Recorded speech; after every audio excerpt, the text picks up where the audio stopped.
qu'il y a quelques personnes qui se connectent. Et pendant ce temps-là, introduire un petit peu rapidement l'idée de ce qu'on va faire aujourd'hui. Déjà, on va parler de l'énergie dans la musique. Euh, ça, c'était sur les flyers, enfin, sur l'affiche du live. Et l'idée, en fait, c'est là, on va prendre 5 minutes pour introduire un petit peu, se présenter et expliquer de quoi on parle l'un et l'autre. Puis après, on va faire 20 minutes de discussion autour de la thématique, un petit peu, pour échanger sur l'énergie et comment on la gère dans la musique. Et enfin, à la fin du live, dans les 10 dernières minutes, on aura des questions, on répondra aux questions des auditeurs. Donc, n'hésitez pas, si vous êtes présent dans le live, à poser vos questions, ajouter des commentaires et on va les prendre en note. On a déjà reçu des questions par avance, donc on aura des questions auxquelles on va répondre. C'est l'idée de faire une interaction avec le public aussi. Voilà. Comment tu vas, Marina, toi, aujourd'hui? Ça va. Déjà, ça me fait super plaisir que tu m'invites à partager cette discussion. Alors, attends, j'ai juste un petit souci de son. Je vais essayer sans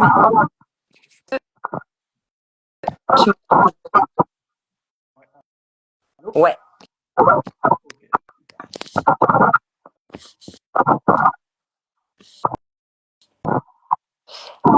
Ouais, du coup, je te disais, je suis super contente que tu m'invites à cet échange.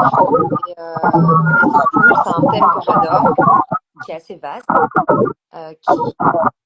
qui se regarde de plein de manières différentes. C'est un thème qui est riche.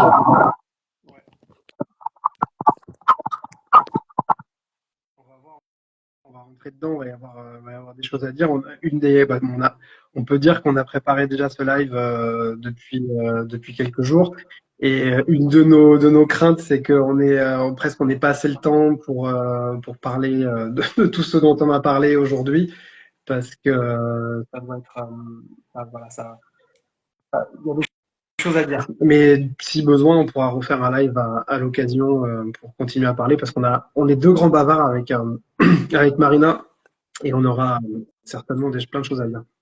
Ouais, c'est vrai que on a des facilités à échanger.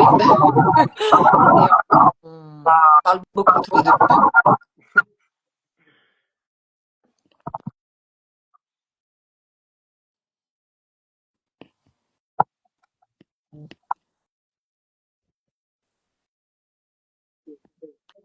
Un petit peu parce que ça fait déjà quelques minutes qu'on est là, il y a du monde qui est arrivé. Pour introduire un petit peu le thème du jour, donc déjà je vais rappeler encore une fois alors Marina a un petit problème de son, mais ça devrait se caler. T'es toujours là, Marina? Ouais. Toujours là, c'est en fait quand je parle, ça double mon son, mais si c'est clair pour tout le monde, tant mieux.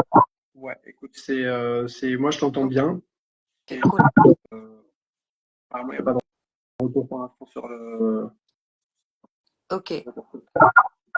Donc, l'idée aujourd'hui, c'est que on parle de l'énergie dans la musique. En fait, c'est de notre expérience, et on n'est pas les seuls à avoir confronté ça. L'industrie musicale, c'est un univers intense où la gestion de l'énergie, elle peut se révéler cruciale. C'est comme une ressource à canaliser un petit peu. Par exemple, on est face aux nuits courtes, au rythme décalé, à l'intensité de toutes les performances, en fait. L'idée en fait d'aujourd'hui, c'est de discuter autour de ça et de voir comment préserver son énergie pour éviter l'épuisement. Et surtout, en fait, au-delà de simplement éviter l'épuisement, c'est de réussir à générer une énergie positive pour pouvoir potentialiser sa créativité et être vraiment aligné avec cette passion qui traverse, quoi. Voilà. Donc aujourd'hui j'ai décidé de parler avec Marina. C'est voilà, on se connaît depuis quelque temps et on apprécie discuter ensemble. Et pour la présenter, je vais la laisser un petit peu aussi se présenter, mais quand même pour rappeler deux trois choses. Elle est DJ depuis plus d'une dizaine d'années. Elle est professionnelle de l'industrie puisqu'elle tourne à l'international depuis plus de 10 ans. Elle a commencé, si je dis pas de bêtises, lors de ses études aux Beaux-Arts à Bordeaux, alors qu'elle est de région parisienne à la base, mais elle a commencé là-bas, à toucher les platines, puis aujourd'hui, là, depuis tout ce temps, maintenant, elle est installée et elle tourne de manière régulière. Elle est aussi résidente depuis plus de 3 ans au Rex à Paris. Donc c'est pas ça, je pense que c'est quelque chose d'assez important pour le noter. C'est quand même quelque chose qui pose un petit peu comme une référence dans la scène. Et aussi, à côté de ça, depuis 2019, tu t'es lancé dans la production et en particulier sur le mythique label de DJ Deep qui s'appelle Deeply Rooted. Donc, tu as fait 2 sorties et depuis, tu as sorti d'autres disques sur Ice Music ou World Music. Et aussi, tu as sorti ton propre label Sweet State pour laisser plus de liberté, j'imagine. Ouais. Moi, s'il y a des choses que j'oublie, si tu veux rajouter des choses à ça. Non, c'est un bon raconte condensé, j'allais dire, de mon parcours, mon petit parcours de DJ et productrice. C'est très bien décrit. Pour moi, de mon côté, je vais rapidement me présenter aussi. Moi, j'ai un historique assez long avec la musique. J'ai commencé à travailler en 2006 dans la musique, porter des cartons, puis après, j'ai fait tous les boulots et tous les jobs qu'on peut trouver dans l'industrie musicale, sauf peut-être la distribution. Mais voilà, j'ai passé, entre autres, 4 années, plus 8 années à Berlin, 4 années à Paris, pardon, et 8 années à Berlin, à travailler un peu partout, agence de booking, et puis après, j'ai eu mon magasin de disques. Et aussi, j'ai tourné en tant que DJ, en tant qu'artiste live pendant un an aussi. Donc, je suis passé un peu par toutes les phases de l'industrie. Et j'ai changé de vie récemment, récemment, maintenant ça commence à faire 6 7 ans que je suis rentré en France pour me réinstaller dans ma Dordogne natale. Et aujourd'hui, je suis praticien de santé, c'est-à-dire que j'accompagne les gens à aller mieux avec des outils naturels en particulier. Et le cadre de ce qu'on fait aujourd'hui, en fait, c'est que je fais aujourd'hui des accompagnements spécialisés pour les artistes et les professionnels de la musique, puisque c'est un thème, en tout cas, qui me parle beaucoup et avec lequel j'ai des facilités. Voilà. Et C'est d'ailleurs, ça. je trouve ça super intéressant, justement, tout ton parcours aussi auparavant que tu as pu avoir, parce que je pense que tant qu'on ne vit pas cette vie avec ces là, c'est peut-être plus compliqué pour saisir tout ce que ça peut représenter dans les nuances, dans les complicités. Et du coup, je trouve que c'est super important que tu puisses, enfin, que tu aies ce point de vue aussi parce que tu étais euh, actif dans ce milieu-là. C'est un point qui est. Ça fait qu'en fait, j'ai traversé les épreuves aussi, donc je le connais dans ma chair et dans ma tête pour voir ce que c'est. Donc je sais un peu mieux les cibler que quelqu'un qui aurait certes la théorie, mais pas la pratique. Tout à fait.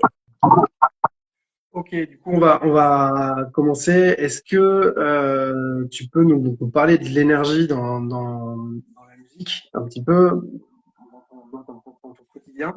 Qu'est-ce qui va t'user le plus d'énergie dans ta vie de DJ au quotidien? Mm. Alors déjà, c'est vrai que le mot énergie, c'est un mot qui est un peu qui a plein de comment on va dire, il y a plein de branches à l'énergie. Concrètement, ce qui m'use le plus d'énergie, c'est quand je suis sur scène, parce que depuis peu, j'ai une montre connectée et j'ai pu visualiser à quel point c'est vraiment énergivore. Ma montre a calculé, par exemple, sur un temps set de 1h du matin à 5h du matin, que j'avais fait l'équivalent de 22 km. Donc, c'est presque un semi-marathon. Et donc, j'ai pu vraiment visualiser que c'était physiquement énergivore derrière les platines, en fait. Mais après, l'énergie, pour moi, elle est aussi, enfin, l'énergie que ça me prend, c'est aussi ailleurs, c'est-à-dire, par exemple, ce qui me pompe le plus d'énergie, mentale en tout cas, du moins, psychologique, émotionnelle, c'est le fait d'être sur des horaires tout le temps décalés. Aussi, toute la mise en mouvement, les gares, les aéroports, et les sollicitations aussi humaines. Moi, j'ai le sentiment que voilà, c'est aussi énergivore, c'est aussi une source d'énergie qui est mangée. Et après, il y a aussi un troisième facteur où l'énergie peut te laisser, c'est quand on est constamment en train de réfléchir à la suite, d'anticiper. Ce facteur d'anticipation, il est assez énergivore et c'est difficile de le rendre visible, en fait. Parce qu'évidemment, dans n'importe quel milieu artistique, il y a des hauts, des bas, etc. Et ça nécessite et de se remettre en question, et de faire un état des lieux de où est-ce qu'on en est, de comment on se sent, de qu'est-ce qu'on a envie de dire, etc. Et ça aussi, ça demande de l'énergie. Donc voilà, je dirais le facteur le plus visible, c'est peut-être celui derrière les platines, même si psychologiquement, j'ai le sentiment que c'est toujours ce moment-là où, au contraire, ça me demande le moins d'énergie parce que je suis dans le temps présent et il n'y a pas besoin de donner plus. Je vais peut-être juste réessayer de l'appeler un code. C'est ce que j'allais te proposer, ouais, pour voir si. Moi, je t'entends très bien. Après, apparemment, c'est pas forcément le cas de tout le monde, mais moi, ça passe très bien. Là, on m'entend pas très bien sur le live. Là, je t'entends nickel. Ah, ok, bon. Si jamais quelqu'un entend mal le live, mais en tout cas, ce qui est étonnant, c'est que ça fait comme un espèce d'écho. Parce que je pense que ton micro est meilleur là. Ça va peut-être marcher un peu mieux. Peut-être on peut reprendre justement la question de l'énergie rapidement. Tu disais en gros, toi, ce qui va te consommer le plus d'énergie, c'est cette course que tu mènes derrière les platines, puisque tu disais que tu avais 20 000 pas dans une soirée où tu mixais.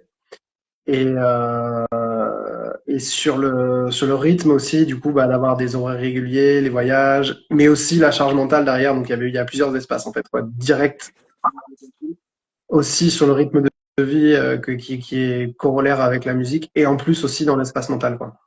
Exactement. Et ce qui est assez bizarre, c'est que évidemment, quand j'ai la montre et que je suis derrière les platines, je peux voir qu'effectivement, ça me prend de l'énergie. Or, tout ce qu'on me décrit à côté, etc., c'est intangible, c'est pas visible.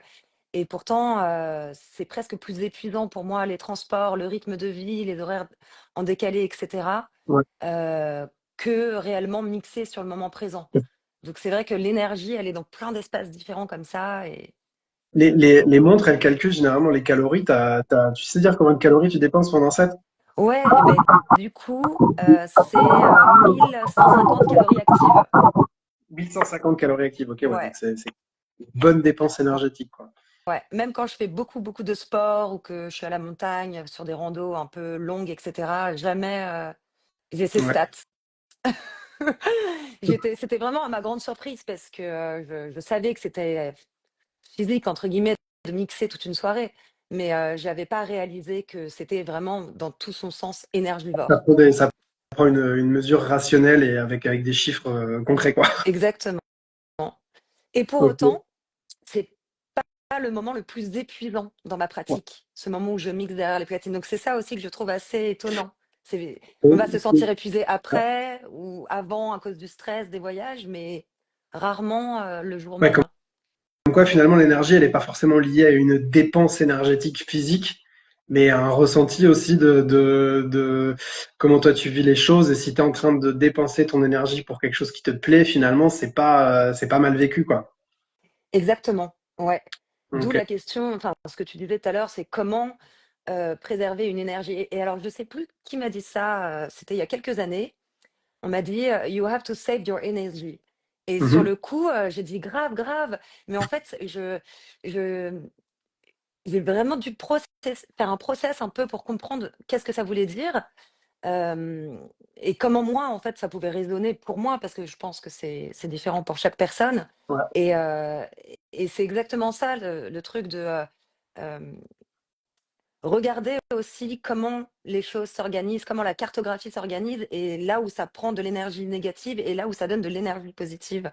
Ouais. Donc c'est Ouais, c'est ça. Il y a une énergie qui te tire, enfin, il y a une énergie qui est pompée et en même temps une énergie qui peut être générée parce que tu es bien aligné avec ce que tu fais et que c'est là où ta passion, en fait, elle te stimule un peu comme une force centrifuge, quoi. exactement. Mais en même temps, je sais que pendant longtemps, en fait, je fonçais droit comme ça, avec cette énergie centrifuge, voilà, sans me poser de questions. Et ça a mené enfin, ça m'a amené quand même à des états physiques et psychologiques qui étaient pas hyper cool. Ouais. J'ai par exemple, j'ai perdu pendant un temps beaucoup de poids, j'arrivais pas à réellement, heu, me ressourcer et cetera et donc j'ai dû vraiment aller introspecter quand même, Mhm. plusieurs parties de ma personne et de ma pratique, pour, essayer de mieux saisir, ce qu'il fallait que je fasse pour, préserver vraiment une énergie globale et que ça reste positif et dans l'acceptation aussi que évidemment c'est intense, mais mais ouais, il y a quand même en fait, il y a ce truc dans l'énergie, c'est que ça nécessite et c'est ce à quoi j'ai pu venir, en fait, ça nécessite une espèce d'alternance, de Oui, rythme, absolument. de et alors avant, je n'avais pas cette notion de choses qui doivent s'alterner pour justement préserver de manière globale, mon énergie. Ouais. Il y a une réalité, c'est qu'on vit dans une société où tout est très rectiligne, très vertical, et en fait, on n'a pas du tout cette notion des cycles. Et c'est en particulier plus vrai pour les femmes en fait qui ont un corps biologique qui vraiment marche de manière beaucoup plus cyclique que nous les hommes. Peut-être parce qu'on est dans une société patriarcale justement, mais en fait, du coup cette réalité du cycle pour se régénérer, elle est pas connue et du coup c'est pour ça aussi qu'on voit des burn-out à tire-larigot en ce moment, c'est que les gens ils arrivent pas à recharger quoi. Et c'est un truc, c'est toute une éducation à apprendre à justement à vivre avec ces phases quoi, dans ce cycle.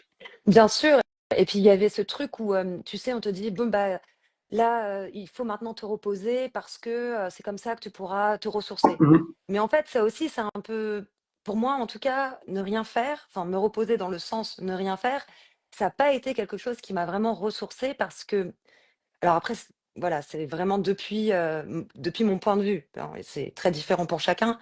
Mais, Absolument. je me suis rendu compte que lorsque je devais rien faire pour soi-disant me reposer, enfin, dans l'idée un peu du temps mort, c'est ça que je voulais dire, il y avait ce truc où d'un coup, heu, l'aspect psychologique et émotionnel, il était trop fort. C'est-à-dire que en fait, tu rentres dans une espèce de culpabilité, de te sentir fatigué, alors qu'en fait, tu es dans un métier, qui est magnifique, où tu as la chance de faire, ce que tu aimes, de vivre ta passion et tu te dis: «Mais» et tout le monde est là à te dire: «Mais c'est génial, ça marche grave pour toi, ça cartonne» Ah, mais pourtant, et je donc tu te dis: «Tu suis n'as pas pas le bon, moi. droit». Voilà, ou alors: «Ah bon, t'es fatigué? Mais attends quand même, ça cartonne» donc c'est vrai que c'est un peu bizarre et je me suis rendu compte que c'est justement comment dire? En étant encore plus fort en mouvement et en générant plus d'énergie hors cette pratique que, que ça s'équilibrait mieux. En fait, si j'étais dans un espèce de temps mort, évidemment après il y avait, le côté tu donnes tout sur l'instant présent et cetera, mais c'était pas si bénéfique et sain pour moi. Ce qui marche mieux avec les années, à force d'avoir aussi essayé différentes choses, ça a été de, bah, finalement faire plus de sport, finalement essayer de plus me dépasser dans des choses personnelles qui ne sont pas spécialement directement liées à la musique et ça m'a permis de rééquilibrer progressivement, Mhm. heu des forces enfin, ça m'a permis, ouais, de retrouver des ressources, en fait, après qui ont fait que ce rythme intense, dans la musique, il était moins pesant, en Ouais. fait. Ok, ouais. Ça me fait, je voulais passer à cette question plus tard, mais en tout cas, ça m'amène là-dessus. Tu parlais de gestion émotionnelle aussi, d'introspection et de choses comme ça. Il y a ce thème de contraste émotionnel, surtout quand tu joues, tu es dans des émotions très fortes et c'est un peu comme un grand 8. Et en fait, c'est ce que tu expliques là, c'est moi ce que je ressens, c'est cette idée de, en fait, pour garder mon énergie, il faut pas que je fasse des pics trop extrêmes. Alors, évidemment, tu vas avoir des pics de joie très forts parce que tu es dans des moments d'euphorie quand tu joues. Mais derrière, ces contrastes émotionnels, ils doivent être lissés pour que derrière, ce soit pas trop du rien et que ce soit émotionnel ou aussi physique. C'est ce que tu rajoutes là, si je comprends bien. Ouais, bah, c'est exactement ça. Tu l'as dit avec des mots, beaucoup plus fluides, que les miens, mais c'est exactement ça. Je trouve que ça a pris du temps de comprendre cette chose-là, qu'effectivement, s'il y avait des contrastes trop violents, c'était super difficile de se sentir apaisé et de le faire dans une bienveillance envers soi-même et cetera. Et c'est difficile parce que le piège, c'est de tout le temps tout donner, de répondre à la sollicitation, aux sollicitations, même aux désirs inconscients. Enfin, il y a vraiment plein de paramètres qui rentrent en compte. Et en fait, et du coup, voilà, j'en reviens à ce truc de save your energy. Ça a pris plus son sens pour moi, en tout cas dans une espèce de cartographie plus globale où il fallait peut-être réduire un petit peu justement les temps, les pics d'intensité. Plus lisser l'énergie, quoi, en fait, Ouais, quoi. plus la lisser, exactement. Ok, ouais. Et pas pouvoir, du coup, concrètement, ça passe par quoi? Bah, ça passe par, moi, j'ai mis en place des choses très, très simples hein, qui sont efficaces et que beaucoup font d'ailleurs. Mais par exemple, la micro-sieste de temps Ouais. calme. Des tests Voilà, ça, exactement. Et ben, en fait, je trouve que c'est hyper efficace pour se ressourcer, mais pour aussi ne- ressourcer pas que physiquement, c'est aussi mentalement tous les stimuli, etc., les anticipations Mhm. de comment va être la Mhm. soirée. Nan, nan, nan, nan. C'est voilà, boum. Et en Ouais, fait, ouais, ça, ça, c'est un super outil, ça. ouais, c'est hyper. Franchement, ça marche vraiment très très bien. Alors après, au départ, c'est un peu bizarre. On se dit, oh là là, il est telle heure et il faut se mettre dans un état je sais pas comment appeler ça, de repos, alors De que bon, il est relaxation, ouais. 16 heures. Ouais. Enfin, tu vois, des fois, c'est des heures où combien de fois ça m'est arrivé de faire des siestes magiques comme ça, autour, par exemple, de 23 heures à minuit ou de 1h30 à 3 heures du matin. Donc, c'est des choses où le corps, il n'est pas du tout habitué. Mhm. Et, mais Et par magie, ça marche. c'est intéressant comme sujet. Moi, je suis en plein accompagnement là, avec quelqu'un justement qui me parle de ces thématiques-là. Et alors, elle me disait que justement les siestes à 23 heures, elle n'arrive pas à forcément à les caler parce que comme tu dis, le corps est pas habitué à ça. Et en fait, qu'est-ce qu'on a comme stratégie face à ça? En fait, c'est ben, de faire de la relaxation tout simplement. Et je lui apprends qu'en fait, le système nerveux, il va pouvoir se régénérer si tu es en état de relaxation. Et donc, du coup, tu vas pouvoir. C'est ce qu'on appelle le repos sans sommeil, en fait. Et qui va pouvoir régénérer tout ton système nerveux, qui est un peu la base qui va chapeauter tout le reste de l'organisme. Et en fait, grâce à ça, bah, certes, tu fais pas ta sieste, mais en tout cas, tu récupères de l'énergie, quoi. Donc, il y a C'est des vrai. trucs comme ça, des petites astuces pour faire autre chose que alors la sieste, clairement, la micro-sieste, c'est pas forcément le truc auquel tu penses forcément tout de suite, même si c'est un peu basique quand même la sieste, mais il y a plein de petits trucs auxquels on pense pas comme ça qui peuvent s'ajouter. Et justement, en fait, tu as un peu anticipé la deuxième question, on est bien d'accord que je voulais te poser, c'est justement par rapport ce lissage d'énergie au fur et à mesure de tes jours. Est-ce que tu as des rituels, des routines que t'as trouvé au-delà des siestes comme ça? Euh, dans mon quotidien Ouais, ou pardon ou pendant ouais, dans le ton quotidien, absolument, ouais, pour gérer l'énergie dans ton quotidien, quoi. ah ouais, bah, depuis peu, en fait, ça faisait déjà j'ai toujours été très active dans ma semaine, j'ai toujours, fait un peu de sport et cetera. Mais là, depuis quelques mois, je dirais, depuis 8 mois, un peu moins d'un an, j'ai vraiment, mes sessions de sport très régulières.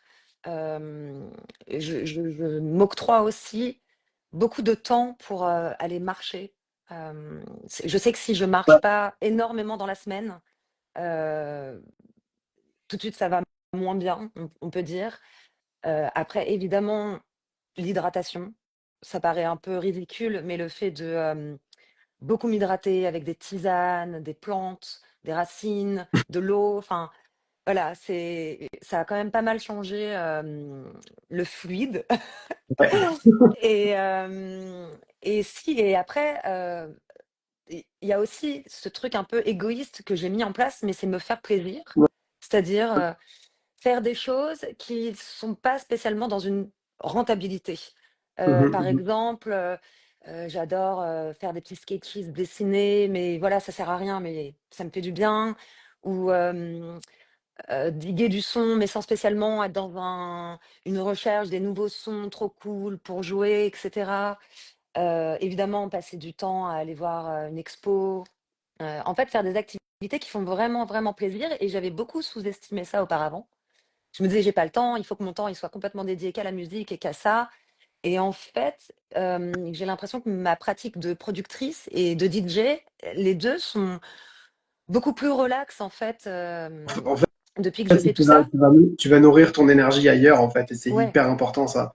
Et parce que qu'en fait, on est vraiment dans cette logique aujourd'hui de production, de performance, de voilà, de productivisme, d'être efficace, et on a vraiment tendance à essayer de mettre toute notre énergie dans un endroit pour que ça marche. Et en fait, des fois, il faut juste mettre l'énergie un peu ailleurs, et en fait, on va se recharger. Ça nous permet justement de remettre cette énergie qu'on a pris ailleurs dans ce qu'on aime, en fait, quoi. Et je pense que ça, c'est hyper important pour le digging aussi, par exemple. Enfin, justement, j'en parlais sur l'accompagnement dont je parlais tout à l'heure aussi. On a eu un thème là-dessus. Le digging, ça peut être, c'est hyper, c'est un mécanisme de dopamine parce que c'est un truc où tu peux être à fond, à vouloir trouver tous les morceaux et dès que tu as trouvé un morceau, tu l'as téléchargé, ça fait un petit shot dans ton cerveau et en fait, comme ça, t'y vas. C'est un peu comme jouer à Candy Crush, en fait, finalement, diguer, quoi. Et c'est intéressant de dire que tu arrives à te ressourcer justement en diguant, mais autrement, quoi. Ça, c'est assez intéressant, quoi. Oui, et puis il y a aussi, alors c'est vrai qu'il y a ça aussi, mais je viens d'y penser, mais par exemple les réseaux, le fait qu'il faille être tout le temps en représentation, ce genre de choses, j'ai vraiment à un moment donné coupé avec tout ça en me disant: «Mais en fait ça apporte plus de stress et c'est l'énergie qui est placée pas au bon endroit». Ouais, Parce que sinon alors, voilà, on va se mettre à se comparer, à se dire: «Et pourquoi celui-là ou celle-là, elle a ci et pas moi?» et cetera et cetera, et je crois qu'il y a l'introspection, elle est aussi d'accepter qu'en fait, être artiste, c'est des hauts, des bas, ça prend du temps. Ce temps-là, qu'est-ce qu'on en fait avant, d'atteindre les objectifs ou les ambitions qu'on a déterminées, tu vois? Ben, on peut aussi l'utiliser d'une manière à se sentir plus, créatif, enfin, d'une autre manière, sans la rentabilité comme ce que tu disais. Et ouais. et et voilà. En tout cas, moi, ça m'a mis du temps de réaliser tout ça toute seule, et je pense que c'est super important, les démarches que tu fais aussi, parce que ça fait gagner du temps et ça permet tout de suite, ça voilà, comme tu dis, d'éviter les burn-out ou Ouais. les prises de poids ou même, perte de poids trop rapide, enfin, tout ce qui est de façon très soudain dans la vie, généralement, c'est quand même toujours un peu délicat, quoi. Je pense que il faut accepter et voir les choses autrement, qu'en fait, tout prend du temps et que, aller mixer quelque part et prendre un train et tout ça, ça prend du temps. Créer du lien avec les gens, ça prend du temps. Créer du lien avec soi-même, ça prend du temps. Donc ça paraît peut-être un petit peu, hippie, mais je pense qu'il faut, enfin, c'est comme la consommation, voilà. Le fait d'en prendre conscience, déjà, ça change pas mal, son rapport à la musique, à la créativité et à la pratique du DJing de manière, professionnelle, intense, et cetera. Ouais, et pour autant, ça m'intéresse parce que tu parles justement de comment tu t'es détaché des réseaux pendant un moment. Et aujourd'hui, tu reviens, là on est sur Instagram à faire un live et tout, et C'est vrai. on en avait parlé ensemble justement que tu avais trouvé une espèce de joie maintenant dans ta manière de pratiquer les réseaux sociaux. Il me semble par le jeu, etc. Est-ce que tu peux en parler un peu plus peut-être? Oui, bah, en fait, c'est simplement que, enfin, je sais pas si s'il y a de toute façon, il y a pas de vérité, c'est chacun fait comme il le sent, mais Mhm. en tout cas pour moi, ça a été important que ça soit pas, enfin voilà, je me montre telle que je suis, je partage des informations et après en fait tout se joue, «sur place» entre guillemets. Donc on va dire que je la distance que j'ai prise avec les réseaux, c'est simplement de dire: «Bah, en fait, je suis pas là pour, créer et façonner une représentation de moi-même, c'est juste une manière de, envoyer une information, elle est reçue, pas reçue». C'est enfin, il y a un truc aussi un peu de détachement Ouais, comme ça, et du coup, bah, il y a plus de plaisir à partager les infos, à, parce qu'on peut pas, on a vraiment besoin des réseaux dans le sens où c'est, des flux d'informations, et numéro un. Mais tu vois, c'est marrant, récemment, j'étais en train de me dire, je pense que certainement, je suis pas sûre qu'il faille continuer à entretenir une forme de relation sur les réseaux pour que, les «geeks rentrent» en fait, entre guillemets. ouais, Je me complètement. dis: «Tiens, ce serait marrant de faire le test de ne plus avoir d'Instagram», et je Mhm. suis pas certaine que j'aurai moins de geeks pour autant. Ouais. J'ai l'impression que, il y a un truc où, alors c'est peut-être parce que si je suis une DJ qui a commencé avant le temps du covid, et le temps du Ouais, ça, covid on en a parlé a de quand choses, même, ouais. redistribué, entre guillemets, beaucoup de choses sur les rapports humains, et cetera. Mais ouais, aujourd'hui, j'ai une distance où, si tu veux, Il y a, il y a ça, il y a d'où tu viens, et aussi il y a ta position aujourd'hui dans la scène, peut-être qui est déjà installée. Pour d'autres artistes qui commencent, c'est peut-être pas la même réalité, mais en tout cas, toi, c'est dans vrai. ton espace, que ce serait pas forcément indispensable d'avoir tout ce poids sur les réseaux. Et voilà. Mais je trouve intéressant, en tout cas, l'idée de se dire, mais je vais jouer avec plutôt que le subir comme une dictature de l'image, de la pression, et dire, ok, bah je poste, je le vois, je m'amuse avec ce qu'il y a, et puis si ça passe pas, c'est pas grave, quoi. Oui, voilà. En fait, la notion du jeu et appréciable sur les réseaux, c'est que moi, ça me va de réfléchir et de faire un visuel pour une soirée, le reposter, voir comment je vais organiser mon carrousel. Ça me va parce que je suis pas dans, comment on va dire, dans l'attente d'avoir 150 000 likes, donc c'est quelque chose qui est fait de manière, plutôt, simple pour moi-même en tout cas. Je suis pas à me dire: «Oh zut», je suis pas dans un rapport d'amour avec les réseaux, en fait. Plus dans un Ouais. truc où c'est rigolo parce que bon, bah, voilà, faut poster des trucs, faut que ça colle avec aussi ce qu'on est, un peu comme une fringue, un peu comme un son et voilà, c'est terrible les personnes qui enfin, je dis ça parce que enfin, ça me rend triste, mais, je pense que si on est trop décalé, tu vois les il faut sentir que ça nous va, en fait, quelque part, que ça soit la musique que tu joues, la manière dont tu communiques ou les scènes où tu joues. Dès que c'est trop en décalage, après, les gens sont malheureux. Mais c'est assez curieux, mais on pourrait penser que c'est un endroit où on peut se cacher derrière une apparence, et c'est un peu le cas. Mais en fait, plus la personne que tu es sur les réseaux, elle est authentique par rapport à qui tu es à la base, en fait, plus ton rayonnement il va être important.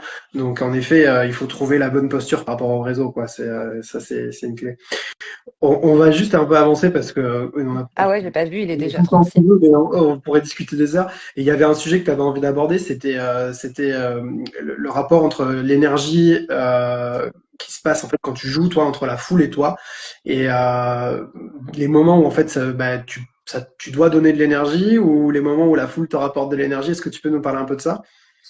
Ouais, ce sujet, je l'adore, il est super passionnant parce qu'il est difficile à saisir, en fait. Et c'est vraiment des choses qui se passent de l'ordre du sensible, entre guillemets. Ce que j'appelle par de l'ordre du sensible, c'est que il n'y a pas quelqu'un qui te dit oh, là, je suis dedans, ou moi, je dis aux gens alors, vous êtes dedans. Enfin, c'est un truc qui se joue de manière complètement spontanée et sans code aussi. Et c'est ça qui est agréable.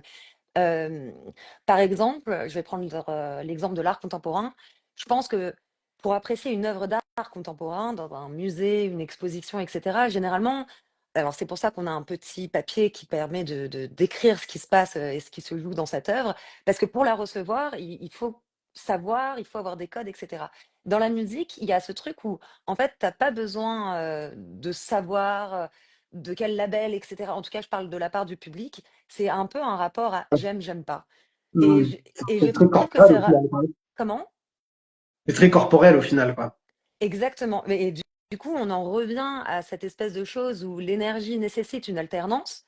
Et parfois, alors je disais tout à l'heure, une alternance de rythme, d'intensité, mais c'est aussi une espèce d'alternance entre une attente qui est là et aussi les parties de ton corps qui vont se mettre en mouvement. Enfin, tu vois, il y a une espèce de double jeu comme ça entre oh, je suis en train d'aimer, mais en fait, le corps réagit aussi à ça, aux vibrations, etc. Mhm. Et aussi, on en avait déjà discuté, mais je crois vraiment à 3000 à l'idée que, en fait, la force du DJ, alors, très important, bien sûr, il y a plein de trucs. Il y a le digging, il y a la culture musicale qu'on a, et cetera. Mais dans l'instant présent, il y a tout ce jeu avec les fréquences. Et en fait, Mhm. c'est ça qui fait que, pour moi, qu'un DJ set est réussi et donc c'est pas en 1 heure ou en 30 minutes de DJ set, c'est beaucoup plus long que ça. C'est en fait comment ces fréquences, elles adviennent, entre elles et comment ça on crée de l'énergie avec les fréquences. Et ça, je trouve ça en fait, pendant des années, je me disais: «C'est bizarre, je synchronise très bien 2 morceaux ensemble, donc la technique, je l'ai, mais il manque un truc, tu vois? Et en fait, Ouais. quand j'ai compris très rapidement qu'il y avait tout ce rapport et ces nuances et ces ambivalences avec les fréquences qui faisaient que Mhm. c'était ça, en fait, la racine, tu vois, de cette énergie, elle est liée aux fréquences.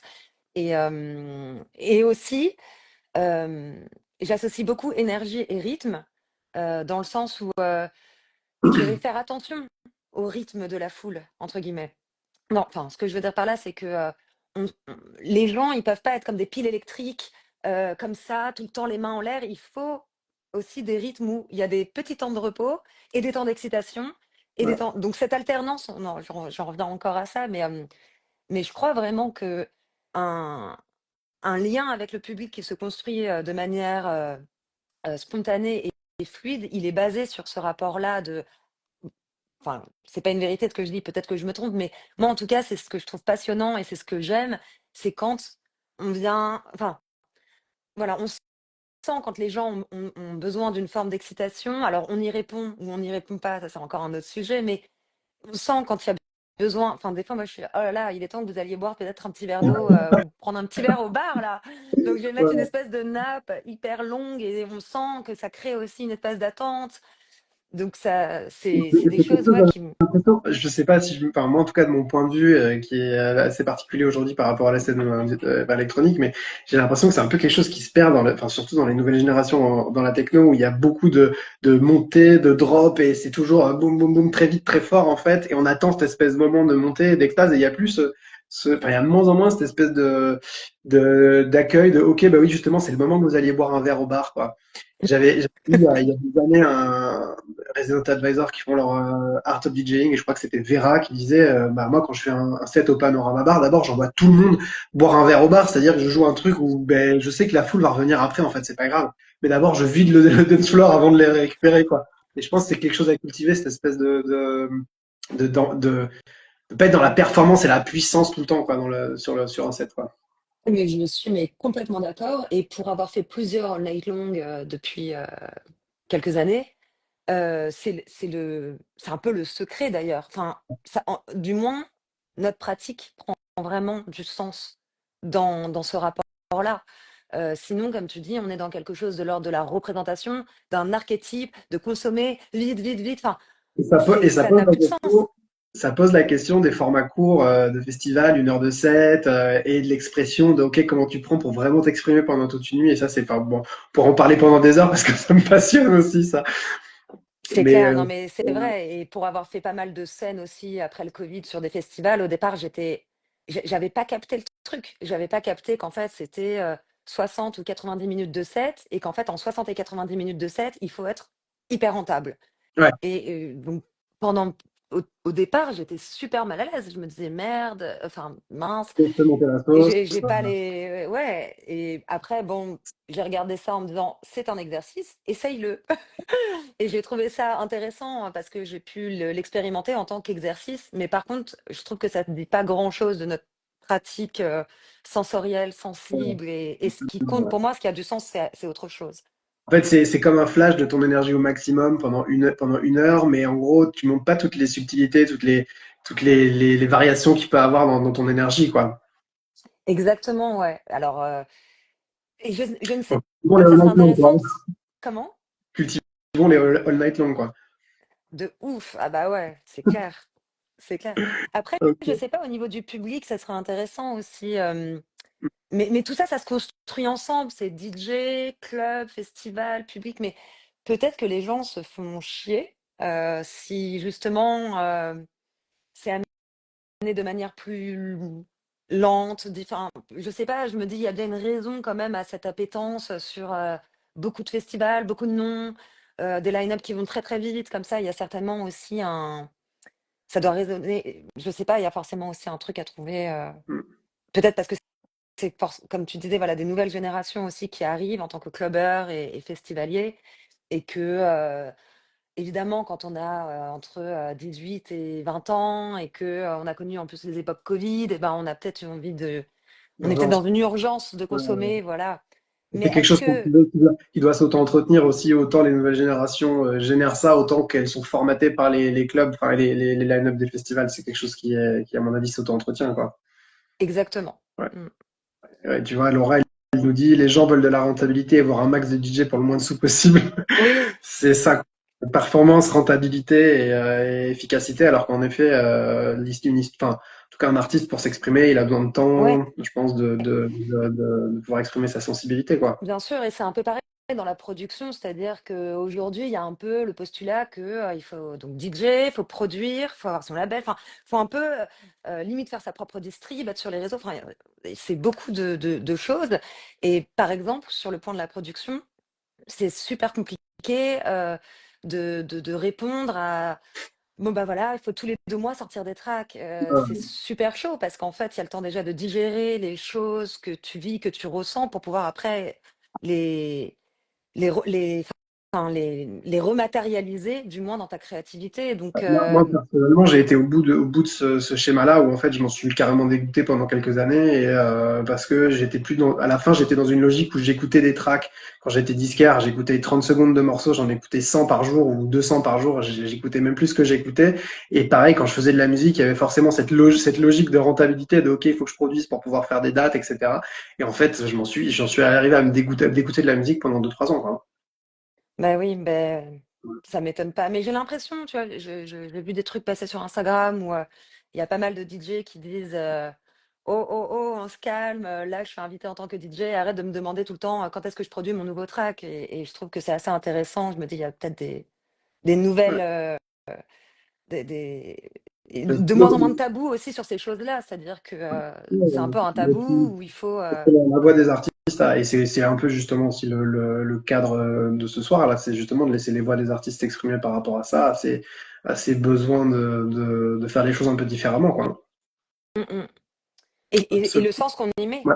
tu vois, aussi, parce que ça, moi, je pense que je défendrai toute ma vie ça, cette idée que je pense que c'est vraiment, vraiment important du moins de poser une intention à sa pratique et Mhm. de essayer de voir le sens que ça peut avoir aussi dans le monde dans lequel on est. C'est-à-dire, Ouais. c'est très compliqué d'être, enfin, de ne pas faire attention à comment fonctionne ce monde, qu'est-ce qui nous entoure et comment on veut se positionner par rapport à tout Tout ça. ça. On va passer aux questions, même si on pourra encore discuter pendant des heures, je pense. Ouais. Il y avait Thibaut qui nous avait envoyé une petite question cet après-midi. Et si vous voulez poser des questions, vous, sur le live, vous pouvez interagir aussi. La question de Thibaut, c'était comment tu appréhendes le stress avant de commencer à jouer et au fil du DJ set? Et est-ce que tu stresses beaucoup, peu, ou est-ce que ça dépend des scènes? Comment tu gères le stress, en fait? Vaste question. Euh, je pense que, alors c'est vrai que ça dépend des scènes. Euh, Par exemple, plus une scène est loin du public et éclairée et où les projecteurs sont sur le DJ, etc., plus je vais stresser, c'est clair. Il y a ce côté genre trop de. Oui, bien sûr. Alors, le mot stress, je sais pas parce qu'il y a de l'appréhension, il y a de l'adrénaline, il y a, enfin, c'est des nuances comme ça, un peu plus imbriquées les unes avec les autres.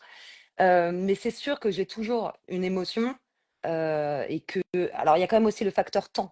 Avec le temps qui passe, j'ai quand même plus confiance en moi, en ma musique aussi, en ma technique. Du coup, j'ai quand même moins de stress. Mais et puis ça, c'est pareil. Je pense que ça dépend des personnalités. Moi, je suis d'une nature assez anxieuse, où j'ai quand même envie de bien faire, dans le sens où j'ai besoin qu'il y ait une réceptivité à ma musique et à l'énergie que j'ai envie de partager. Donc, c'est sûr que si je sens qu'il n'y a pas de réceptivité, ça va m'angoisser, quoi. Mhm. Donc, T'as des petites routines de déstresser avant, pour déstresser avant les scènes ou ouais, je fais pas mal d'exercices de respiration. ok. C'est ce que tu disais tout à l'heure. C'est vrai que d'ailleurs, j'ai oublié de le dire, mais la cohérence cardiaque, c'est vraiment Bah, trop bien. de manière générale, les exercices de respiration pour gérer le stress, c'est vraiment la base, quoi.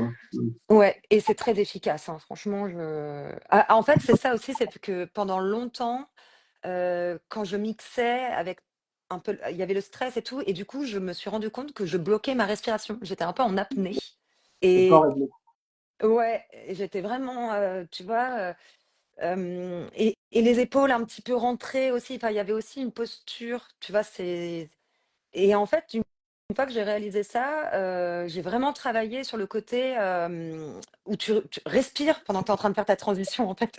Tu vois? Genre, ça va bien se passer, quoi, respire et à force, et tu vois, à plus aussi mettre les épaules en arrière, à voilà, essayer de le faire plus «oxygéner» entre guillemets mon les flux à l'intérieur. Enfin, je sais pas comment décrire ça, mais Présent, c'est en fait, ancré en fait, dans ton corps et de ressentir ce qui se passe, quoi.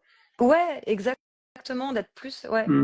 Ouais, donc c'est plus et puis aussi, c'est pas un truc, c'est plusieurs petits trucs, tu vois, qui se font et puis qui s'expérimentent. Il faut les expérimenter, les expérimenter, les expérimenter pour voir si ça a un effet après, Ouais.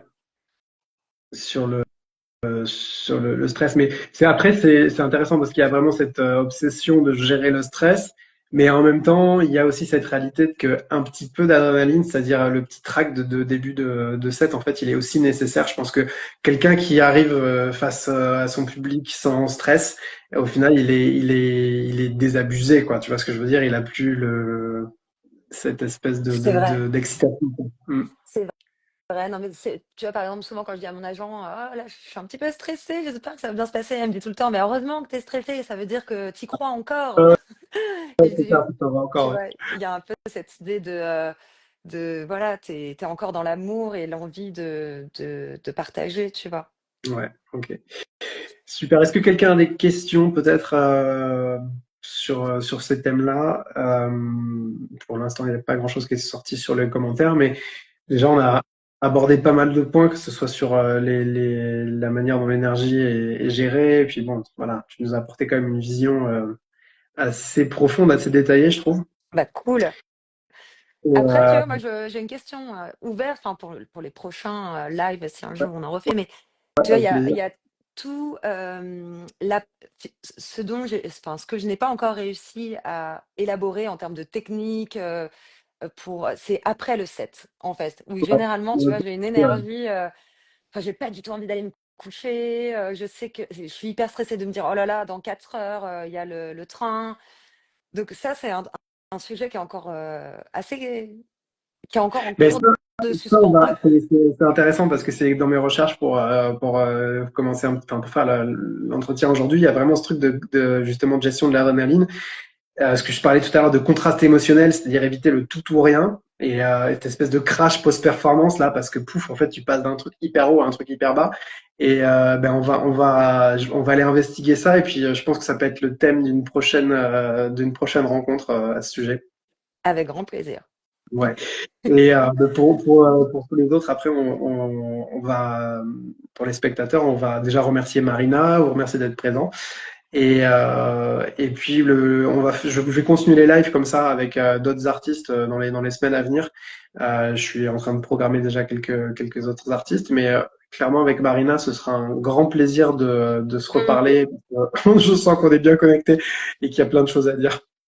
Voilà. Ouais et puis, surtout, moi, je te remercie de rendre accessible, en fait, ces questions pour tout le monde, que ça ne reste pas un espèce de tabou entre artistes et gens de la musique. On le sait, mais on n'en parle pas et je pense que c'est important pour, l'évolution du milieu, de la qualité humaine de chacun aussi et que ça permet des prises de conscience parce que, on évidemment, c'est très privilégié de faire la fête, d'être dans ces milieux-là et cetera et je pense que c'est important de savoir aussi, heu, plutôt ce qu'on va en faire de bon, plutôt que de voilà, le mettre dans une espèce de case. C'est la fête, puis on regarde rien d'autre, on regarde pas ce que ça veut dire. Enfin, Mettre de la c'est des milieux conscience sur qui la fête un peu, quoi.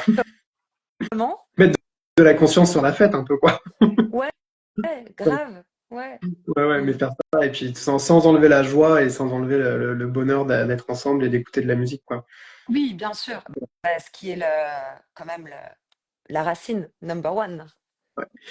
Et bah, si je peux apporter une petite contribution à l'industrie, moi, ça serait avec grand plaisir. En tout cas, merci à toi et merci à tout le monde. Et puis, bah, suivez les réseaux, Marina et moi-même, on continue à parler de ça. Et j'espère vous voir bientôt. Salut Marina, Étienne, merci beaucoup. bonne À soirée à tous. bientôt. Ciao. Ciao.